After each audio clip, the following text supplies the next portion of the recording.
Hello noble home dogs. Coming up in today's video will be our first look at the brand new Spider-Man costume in the third MCU Spider-Man film, as well as the alleged leaks of the next Sonic the Hedgehog game. So stay tuned.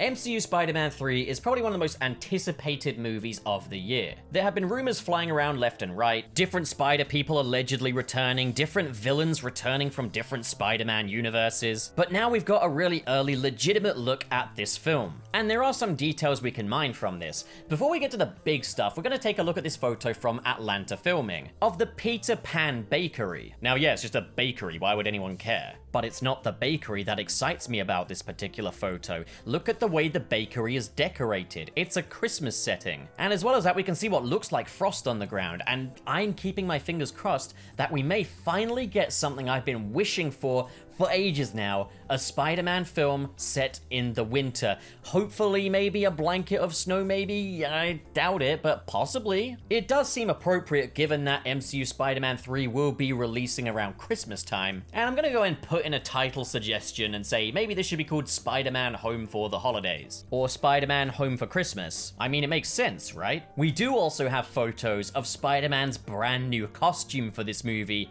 But before we get to that, let's look at a picture of Tom Holland. And there he is, abiding by PPE laws. Okay, got it.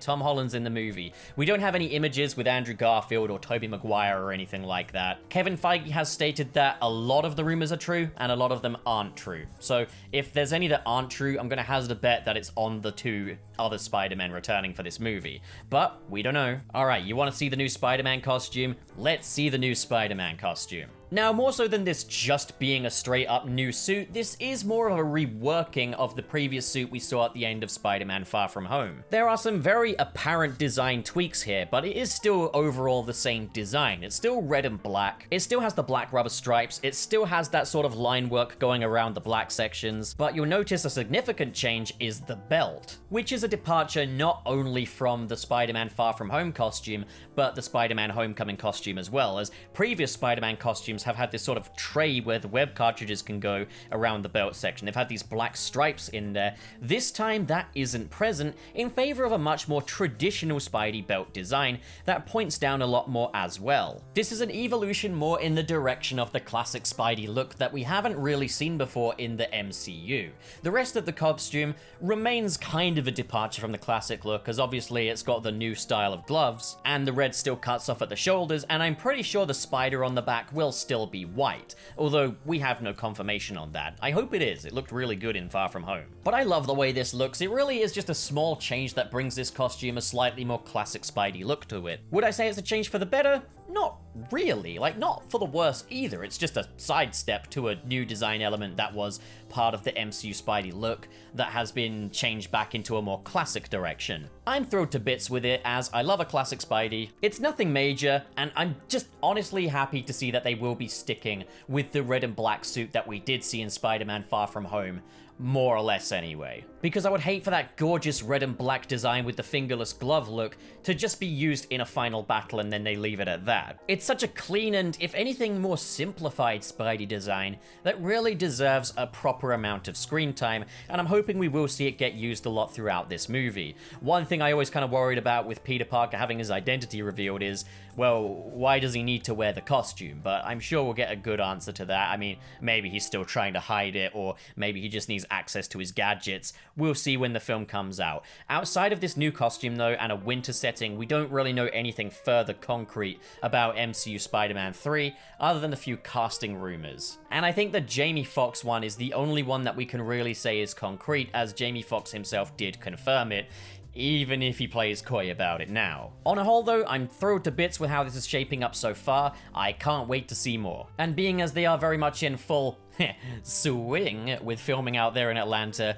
I'm pretty sure we can expect a little more to come. I really hope you're enjoying this video so far, folks. If you are, it would be extremely encouraging to me if you would hit subscribe and the like button. So one thing that I'm hoping we can trust is that in 2021, we will be getting new Sonic games. That's what Sega said.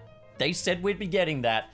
And we don't really have any idea of what the next Sonic game is going to be, but there has been an alleged leak that has been doing the rounds all over the internet. And it has been a very recurring thing. But first, let's address the rumors of a Sonic Adventure 1 and 2 remaster, because allegedly one of the games we will be getting in 2021 will be an Adventure Remaster bundle, and the other will be an original project, which is what the leak is about. But first, let's go with the Adventure remakes. I'm gonna say this straight up. It's obvious that an Adventure remake would be a huge success, which is exactly why I don't think Sega are going to do it. Listen, around the time that Sonic Forces came out, Takashi Iizuka did comment on the possibility of a Sonic Adventure 3, stating that it wasn't on the cards because they wanted to keep the Sonic brand moving forward. They wanted to keep evolving Sonic, changing Sonic, getting him better and better and better. And given that this was said around the time of Sonic Forces, it does go to show that they were kind of a little out of touch on that. But the point is, Takashi Iizuka is the one steering this ship. If he said that they're not going to do a Sonic Adventure 3 because they want to keep things moving forward, I highly doubt that there's going to be a Sonic Adventure 1 and 2 remake on the cards. I absolutely adore the Sonic Adventure games. I think they're some of the best Sonic games ever made. They definitely show their age in a few places, but I think a remaster of those games, or a remake if you will, could potentially deliver a really spectacular experience. But just going by what Takashi Iizuka has said and Sega's attitude towards Sonic recently, I can't see that happening. But what I can see happening a lot more is the alleged rumor of Sonic Drift, the original Sonic project that they are supposedly working on alongside the Sonic Adventure remake, if that's happening. So what allegedly happened is a playtester for the new Sonic game leaked information about the game. He was asked to sign an NDA by Sega, but this was more about images and demos and such. Now, I'm gonna straight up say, where would he get a demo and how could he possibly leak that? So, a little uncertain about that, plus that would have to be kind of a crap NDA. Now, this alleged playtester has allegedly, I'm going to be using that word a lot, not played many Sonic games prior to this. They haven't played any of the Boost games, but they've played like Sonic Adventure 1 and 2, Sonic 06, and Sonic 1 and 2 on the Mega Drive. And what the playtester described this game to be was something very, very new, a very foreign concept for that player. It was a brand new experience for them, but it's going to be a very familiar experience for the rest of us, because from what they've described, it's another Boost formula title. From what they described, the Ring Boost does make a return as opposed to the Wisp Boost. And as fun as it is to use, it doesn't last very long from what they described. I mean, again, this player has allegedly never played a Boost Sonic game before, so we don't really know what their definition of the Boost not lasting very long is. As for the most part, the Sonic games that have the Boost gameplay are pretty generous with it. Some more so than others. I'd definitely say, like, Sonic Generations is the most generous with it. But I mean, if it's built up by rings, there's usually an abundance of rings in a Sonic stage. Anyway, trivial. He's got all of the staples of the Sonic the Hedgehog Boost gameplay, the ground pound as they call it, or as I'd call it, the stomp, the slide move for going under vertical obstacles, and a drift function, but it's automatic. So I guess a bit more like in Sonic Forces, where you had those avatar stages with the drift move in there. Okay. 2D segments also return, but there's no classic Sonic in sight, at least not for now anyway. And allegedly the level themes involved a beach where you're heading towards a mountain. But there's also a jungle. Now, it's uncertain as to whether or not this is all in one level. Maybe they're just getting all of the Sonic tropes out of the way before doing something radically different for the rest of the stages in the game, or unless this playtester got to play a number of different levels. I mean, some of the playtest Sonic Forces levels did involve different levels, but that was mainly to showcase each different playstyle. In this, there's just Sonic's gameplay, and allegedly you can play as Silver and Shadow the Hedgehog. I mean, okay, that sounds kind of promising. Sega did kind of dip a pinky toe into the water of different playable characters with Sonic Forces when they revived Shadow as a playable character, but one does wonder how Silver would control in the Boost formula. The playtester did also comment on the graphics of the game as well, stating that it looked fantastic, but also that Sonic had had a slight makeover. Nothing major, but he now has a furry texture to him, which I guess would make sense, as given the success of the Sonic the Hedgehog movie and how much goodwill that brought to the Sonic franchise, it would make sense for them to just try and make a small tweak to Sonic just to make it line up a little bit more with the successful movie. Obviously, this isn't the first time a Sonic game has had fur simulation in there, but it hasn't always worked, as the only other time I think we saw that was in Sonic Unleashed with the Hedgehog, and that destroyed the frame rate of the game. But it's a new day. That was on the Xbox 360 and PlayStation 3 era. We're 2 generations later, and we saw in the PlayStation 4 that Ratchet and Clank could do realistic fur, among a bunch of other things, so I would be interested to see Sonic jump into that. Again, allegedly, the game was played on a PlayStation 4, but the game will be brought to PlayStation 5 as well. And that is something that would make me very happy, because I don't want to buy a new console yet. I can't afford one. Another thing returning from Sonic Forces is also the text box communications during the levels. However, no cutscenes were shown. I mean, you don't tend to get cutscenes in a demo anyway. The levels supposedly last around 2 minutes long, and that's about all we know about the supposed Sonic Rift leak. Now, this does sound believable, as I can imagine that Sega would want to stick with the boost gameplay in some form or other. Now, I'm not against the idea of them bringing back boost gameplay, provided it's a bit more like in Sonic Generations, and that the level design is good to go with it. Unlike Sonic Forces, where everything is very stiff and very automated. In the case of Sonic Rift, it sounds like kind of a mix, in that you've got the rings filling up the boost gauge this time around, but the drift is still very automated. It's not something that you can do yourself, and that sucks. I want to be able to drift myself. I want to be able to do things through player input. This is a game after all. One thing that sounds promising though is I'm not hearing anything about a green hill or chemical plant return, so that's positive. The levels at least sound kind of original, and the idea of Silver and Shadow being playable is exciting.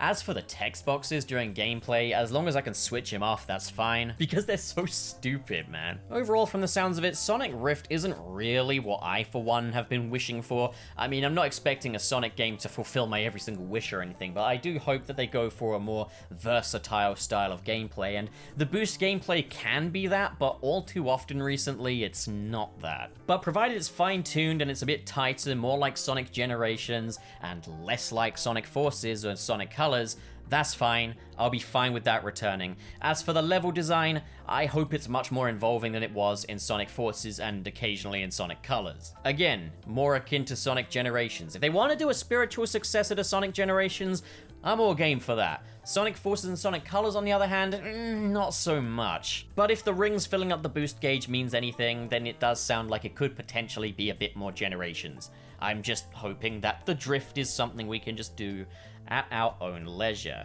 Otherwise, that level is going to need a lot of player input to make up for that, and Sonic is going to have to steer well. I mean, people said in Sonic Forces that Sonic steered a little better, but that's mainly because the game does the steering for you. I don't want any more of that cop-out shit of the game guiding Sonic along. I want to play the game myself. Provided they can understand that, we're on the right track. But if you want to know what I would like to see in the next Sonic game, check out my video, link is in the description below, of Pup Pitches a Sonic game. It's pretty old, but you can get a general idea of what I would like to see going forward. If you're really enjoying this video so far, be sure to check out the Patreon link in the description below, or the join button to help support this channel and unlock a few little perks. And now it's that time again, that time where I go through the comments of the previous video and respond to a few. Starting with Mooshak, who says, "I'm really liking this new format for videos now. Keep it up, dude."